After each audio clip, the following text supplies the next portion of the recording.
Very good morning, my dear all students. Welcome in online classes of Ocean Public School Mott.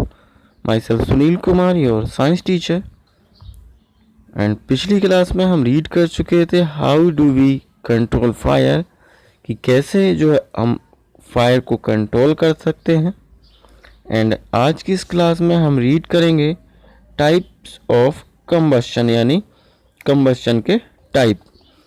तो combustion के कितने types होते हैं आज हम रीड करेंगे इस क्लास में.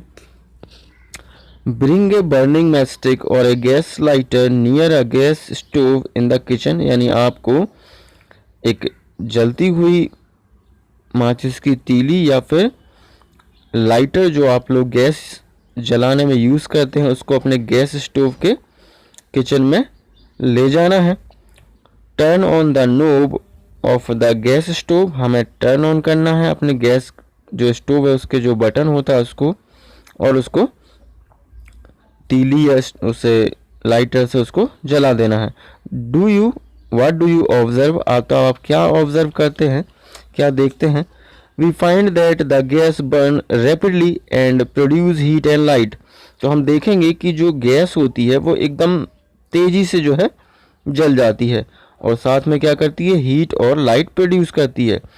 सच combustion is known as rapid combustion. तो अब ऐसे कंबस्शन जो कि बहुत जल्दी से जल जाते हैं, बहुत तेज़ी से जलते हैं, बहुत जल्दी से आग पकड़ लेते हैं, ऐसे कंबस्शन को हम रैपिड कंबस्शन कहते हैं. There are substance like phosphorus which burn in air at room temperature. तो कुछ सब्सटेंस ऐसे भी होते हैं जैसे कि फास्फोरस हो गया, ये ऐसे सब्सटेंस हैं जो कि रूम के टेम्परेचर भी जलने लगते हैं, यानी जो आपका रूम का टेम्परेचर है उसी टेम्परेचर पर ये बर्न होने लगते हैं. The types of combustion in which a material suddenly burst into flame without the application of any apparent cause is called spontaneous combustion. यानी ऐसे टाइप के जो कंबस्शन होते हैं जो कि बिना किसी बहुत जल्दी से जल जाते हैं कम टेम्परेचर पर, बिना किसी बाहरी मदद के, ना तो उनमें माचिस की आपको मैच स्टिक की आपको नीड होगी, ना ही लाइटर की, यानी वो खुद से ही जलने लगते हैं ऑटोमेटिकली. तो ऐसे जो कंबस्शन होते हैं इनको हम स्पॉन्टेनियस कंबस्शन कहते हैं. ओके.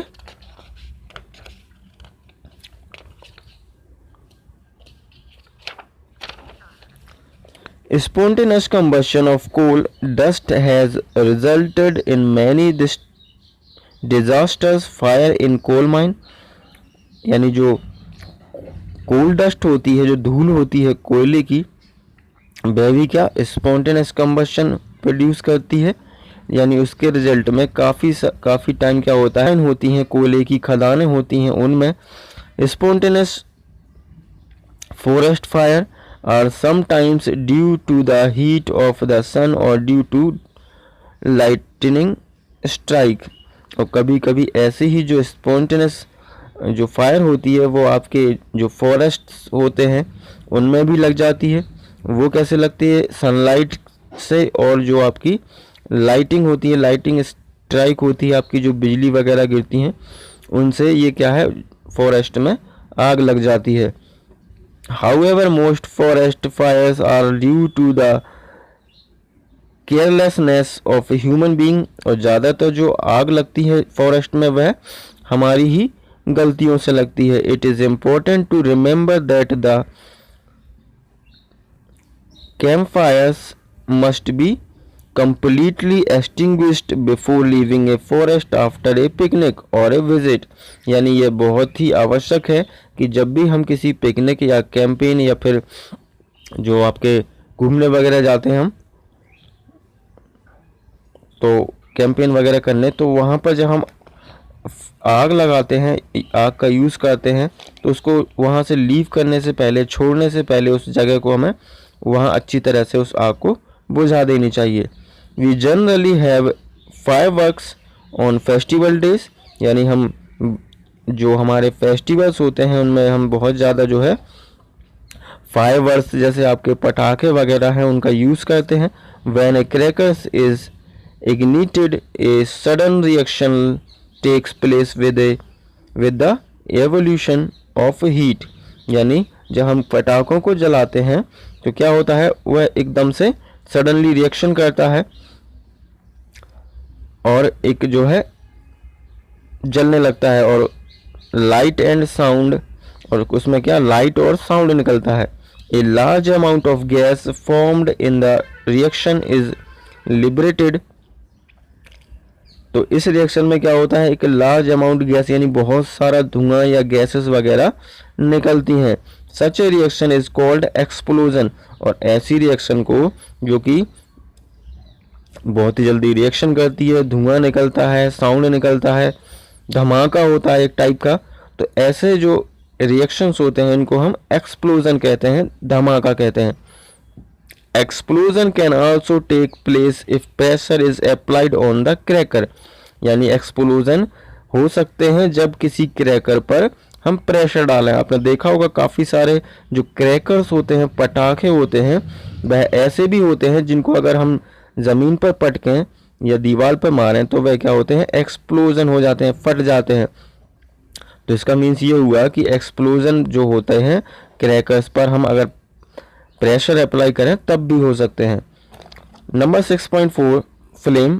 फ्लेम हम रीड करेंगे. Observe an LPG flame, can you tell the colour of the flame. यानी आपने जो एलपीजी जो सिलेंडर होते हैं घरों में, उनकी फ्लेम को आप देखते होंगे. Can you tell the colour of the flame, क्या उसका आप कलर बता सकते हैं. What is the colour of a candle flame. और जो कैंडल फ्लेम होती है उसका कलर कैसा होता है. आपने देखा होगा एलपीजी गैस, उनकी जो फ्लेम होती है उसका कलर जो है ब्लू टाइप का होता है, और जो कैंडल फ्लेम होती है उसका रेड एंड येलो होता है. Recall your experience of burning A magnesium ribbon in class 7. If you do not have experience of burning the remaining items in table 6.2 you can do that now. यानी आपको याद होगा कि हमने class 7 में एक एक्सपीरियंस किया था burning of A magnesium ribbon, यानी मैग्नीशियम रिबन को जलाकर. अगर आपको याद नहीं है ओके, तो आपको क्या करना है, table 6.2 materials forming flame on burning, यानी कुछ मटेरियल्स यहाँ दिए गए हैं जो कि जलने पर उनकी बर्न करने पर उसकी फ्लेम कैसी होती है. आपको एक एक करके इनको बर्न करके देखना है और बताना है कि इसमें फॉर्म फ्लेम या डज नॉट फॉर्म फ्लेम, यानी ये फ्लेम फॉर्म करते हैं, इनमें फ्लेम आती है, होती है या फिर नहीं होती है. Okay, record your observation and mention whether on burning the materials form a flame और नॉट. यानी आपको बताना है कि जो मटेरियल हमने जलाए हैं यहाँ, उनमें फॉर्म जो फ्लेम है वो फॉर्म होती है या नहीं. ओके, सो ये जो है टेबल आप फिल करिए अपने होमवर्क में. आज हमने रीड किया टाइप्स ऑफ कंबशन, यानी कंबशन कितने टाइप्स के होते हैं, एंड फ्लेम के बारे में कि फ्लेम किस किस टाइप की होती हैं. So my dear students, our next point is structure of a flame.